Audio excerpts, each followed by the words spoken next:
Shivaya.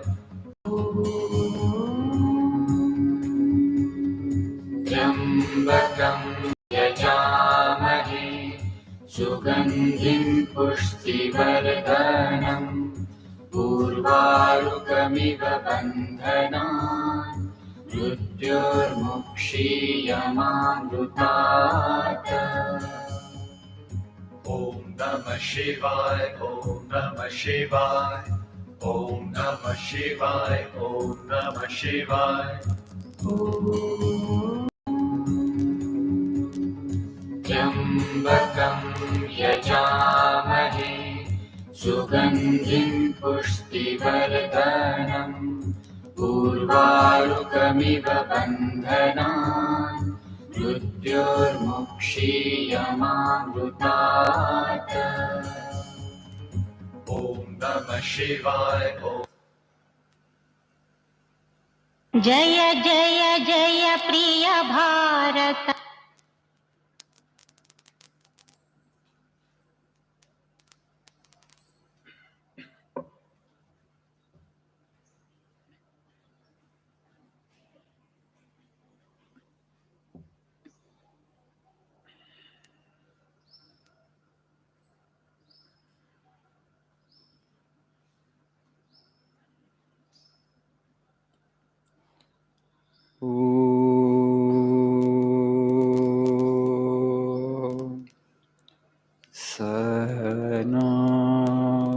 Sahanavavatu Sahanau Bhunaktu Sahaviryam Karavavahai Tejasvi Navadhitamastu Ma Vidvishavahai.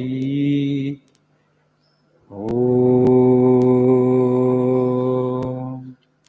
Shanti Shanti Shanti. Om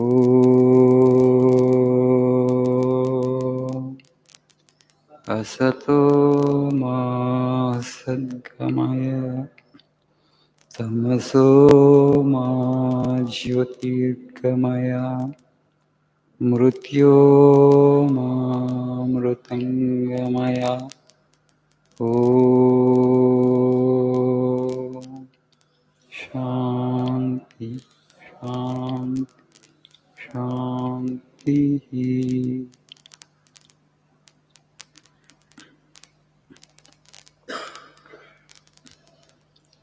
Good morning. Guten Morgen. Bonjour. Did I pronounce it correctly in French? Okay. Guten Morgen is good morning in German. Bonjour is good morning in French.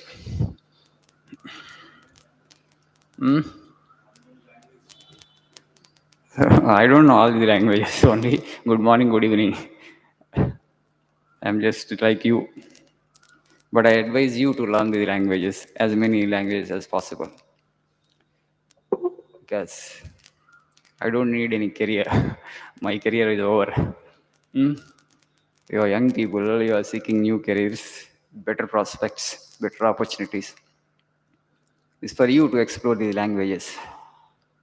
So one of our French teachers, Sri Kanakaraj sir, he was suggesting me, Samaji, you just announce about the foreign languages to spoken English students also. Let them learn one foreign language at least. Yeah, 2 days back, one of our ex-student, he had come. He is working now in Amazon. He studied here spoken English and afterwards he did German. Now he got job on the basis of German in Amazon. So I think he has been there the last 5 years. He's trying 80,000 rupees. I just out of curiosity asked him, how much you get? He said 80,000 rupees per month. So yeah, good income. He was not an exceptional kind of student, an average student only. Because of this additional German language skill, okay, he got employment there. So plenty of opportunities are there. Acquire as many skills as possible. See, the problem is, I have already told you, in our country, education means information. Information. It's too much of information oriented. not so much skill oriented. So whereas in other countries, education is primarily skill oriented because through skill you get employment. But also there, the dignity of labor is there. Every work they consider sacred. Every work is equal in their opinion and in their estimation. But whereas here, we make a huge difference between, some occupations, they enjoy so much of prestige. Some occupations, some works, we consider them mean and low. We should not have done that in a country like India, where human labor is available at plenty. So please see page number 50.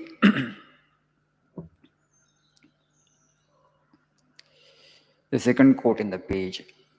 What our country now wants are muscles of iron and nerves of steel, gigantic wills which nothing can resist, which can penetrate into the mysteries and the secrets of the universe and will accomplish their purpose in any fashion, even if it meant going down to the bottom of the ocean and meeting death face to face.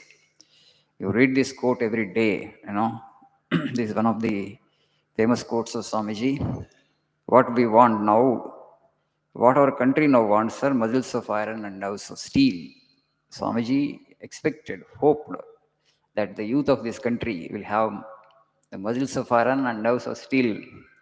Sometimes today, inspired by Bollywood actors and Tollywood actors, our youth actually develop that muscles of iron, but no strength in nerves. Forget about gigantic wills. Willpower is still weak. Mm. It's not just the external physical body. Okay. The nerve that is behind the muscle is more important. The subtler the thing, actually, the greater the power. Okay. Behind the muscle nerve is thought. Thought is still more powerful, and behind thought actually is the spirit that is the most powerful.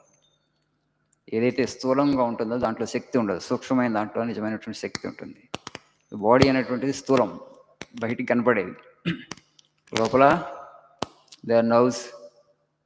So behind the nerve is thought, behind the thought is spirit. The real power lies in spirit. Whoever actually gains access to that spirit, they will become all powerful. So, of course, that's a long subject. Now, as Swami is saying, even if it meant going down to the bottom of the ocean and meeting death face to face, coming back to the subject of learning of languages, you as youth actually should have the spirit of adventure in you. Okay, learn the languages as many as possible. Okay, and emigrate to other countries. Don't sit for the government jobs. I don't encourage any one of you. Don't get into such competition. For one post, there are 500, 600 people are competing. In my opinion, it is inhuman. Okay, you are humiliating yourself, in fact, by sitting for the competition itself. Why I am saying this? The probability of getting is what is this? 1:500 means you have to live in a realistic world, but we are living in a dream world. Young people should not live in a dream world, right? You should be practical. You should be realistic. I understand that government job provides a security. That's why the craze, but it's not worth wasting that much of time. Today, when the opportunities are there, plenty everywhere in this country and anywhere else in the world, you can emigrate. Whether huge human labor shortage in other countries, you have to acquire some skill. Everything is skill. Cooking is skill. Electrical work is skill. Driving is skill. Painting is skill. Music is skill. Anything. Acquire as many as possible. Now, today you have the internet. As far as acquisition skills are concerned, you don't have to depend on people and institutions and go here and there. If you have the aptitude, if you have time, you have to make time, of course. It is there, but most of the time we waste it on entertainment and other things, silly gossiping also.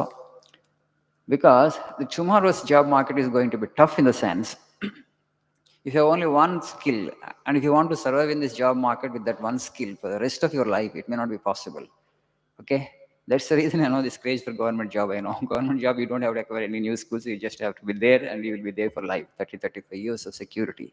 That's the reason in our country there is so much of craze for government jobs. But when you're in private sector, so, the company may employ as long as there is some kind of project and your skill is, useful to them. And afterwards, the project is over, skill is not important for them. And then actually they will lay you off. Then you have to find employment in another company.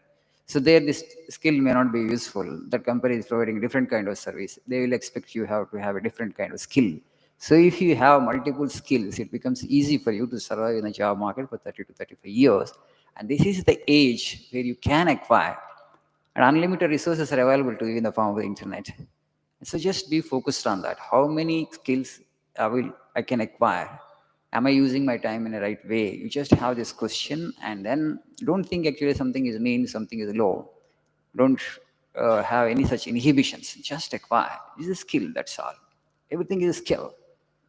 Not just information, because our studies are so oriented towards information and acquisition. For example, even these competitive exams, when you prepare for so much of history, polity, geography, it's okay, it's also good knowledge. But when you want employment, the knowledge that you acquired in the process of preparing for a competitive examination is not of much use in the society to get an employment, right? 4 5 years and 7 8 years, sometimes you prepare for civil services, people are, and now you have to find a new job, and they ask you, what have you been doing all these days? No, I've been preparing for competitive examination. But this preparation stage, they don't actually value it. Have you worked somewhere? Do you have some skill? They ask. Okay, this knowledge actually is not much useful for us. They say that's why the people are finding it difficult to get employed there after like 5 6 7 years of break. And sometimes they get into depression because I wasted, I have worked so hard, and so much of my time and money and energy I invested, but I couldn't get the government job that I hoped and anticipated for. And then huge disappointment. So you just be practical. Is it worth entering into such kind of competition in the first place? Okay, అన్ని ఆలోచించి విశ్లేషించి then you have to enter into the fray. What alternative do I have if I don't get it? No, I don't want to think, Swami. I want to think that I am only going to get. But the probability, there's only one post, 100 people are competing, 99 have to be rejected. So just be practical. Thank you. Have a nice day.